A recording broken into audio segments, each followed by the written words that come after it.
A.J. Brown loves Mike Vrabel.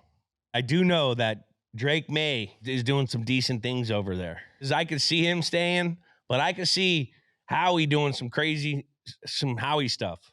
We got a segment called Pump the Brakes. We're pumping the brakes. Living in the Northeast in the snow, Rob being from Buffalo, when there's a lot of snow on the ground, you can't freaking slam those brakes. You got to pump the brakes so that we don't get lockups. We don't want lockups. Just pump the brakes, pump the brakes. And the season is still young, but people have already been making some wild takes that we might just have to pump the brakes on, Jules. These wild takes can get a little ridiculous sometimes. Let's read some and determine if we need to pump the brakes on them. Well, it's a little game that we are going to play, and Jules, explain the rules here. If we disagree with the settlement or it's too soon to tell, we'll say pump the brakes. If we agree with the statement or we're buying the hype, we'll say floor it. All gas, baby. Gas. It's like me on the snowmobile in Buffalo. Vroom, vroom. It's kind of like me when I see a yellow light. You got to put that thing down.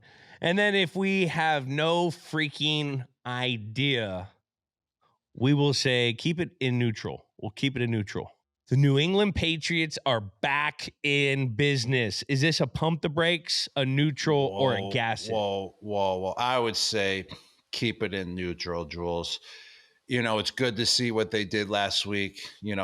They put up, 40-plus points. Their offense looked great. Their special teams look phenomenal. Jones, love his playmaking ability as a punt returner. Electric as can be. You gotta love knowing that you have a guy, that can return punts like that and change the game at any time. But they were also facing the Carolina Panthers, and the Carolina Panthers looked like a disaster once again, just like last year. They're always up and down. When they're up, they're playing decent. When they're down, it's always super down. It looked like they, hit that tidal wave again where they're just super down and just got wiped out.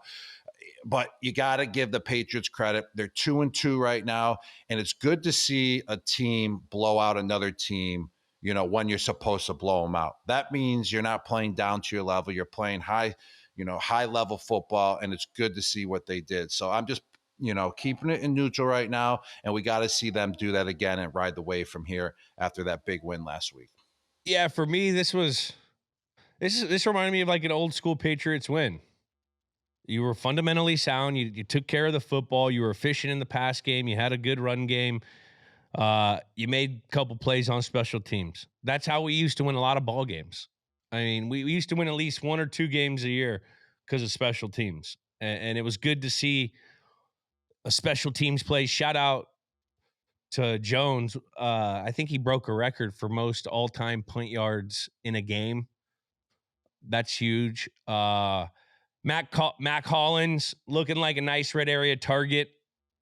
He's shown up a few times in the red area with Drake, and he's looking. They're getting a lot of good stuff, and they didn't turn the ball over. They had a lot of bad stuff the week prior against Pittsburgh, where they didn't deserve to win, even though they had a shot to win. A lot of coachable stuff for that team that game that they looked like they coached out. I mean, Drake was 14-17. They kept it a balanced attack. Yeah, there was a punt return for a touchdown. They started well in field position with their special teams, and Diggs had his first 100-yard game. That's huge too. They kept him, I think, a lot in the slot. So, finding where guys get their production. That's what the first 4 weeks of the season's for. There's a lot more film now to study to see where your team is good and where your team needs work on and what you got to bring into the next 4. So it was a great win. They're 2-2 in the first quarter. Let's see what they could do in these next 4. And seeing them correct their mistakes from the previous week is a big plus, Huge. Head coach Vrabel's getting to them, in a very positive way. He's making those coaching points known, and they're correcting it. They're working on it.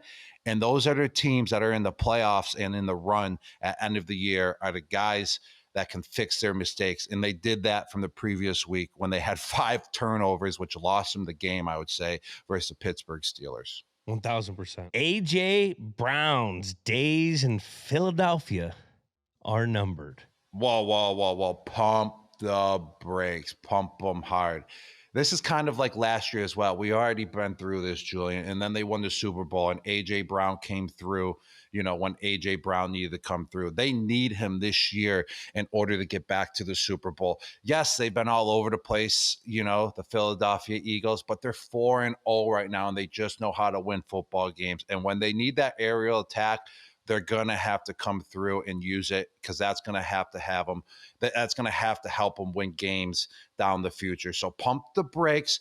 I can see him, though. Now put a little gas on it. Put a little gas right here. I can see him leaving the Eagles after this season, but they're going to need him this year if they want to repeat and be Super Bowl champions. Oh, you're pumping the brakes, huh? Well, I'm keeping it neutral.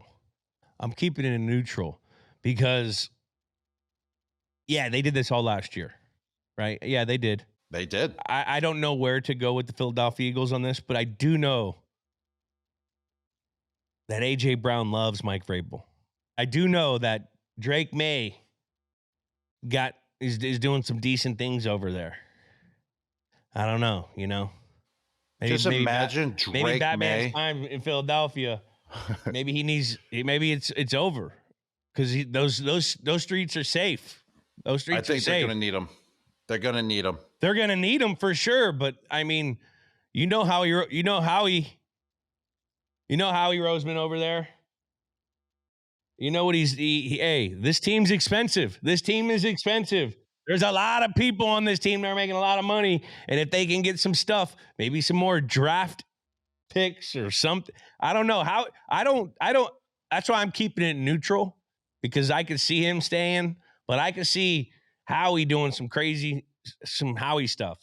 They would only get rid of him if they can get a phenomenal return for him. Well, they're going to. Before the trade You'll deadline. get a phenomenal return. Who are they going to throw the ball to as a number one on the outside when the Eagles need it? They got Goddard. They got Devontae Smith. They got Saquon Barkley. Those are all 3 of those guys are inside guys between the numbers. I know, phenomenal but if players. He's unhappy and we start book club 2.0 out this thing, and all of a sudden we got, we got new AirPods in our ears because he wants to hear, a Spanish book, and it translated for him. I don't know, dude. It's week 4. We're already dealing with this. We were dealing with this, I want to say, probably like last year in week 14. There's a little more light at the end of the tunnel.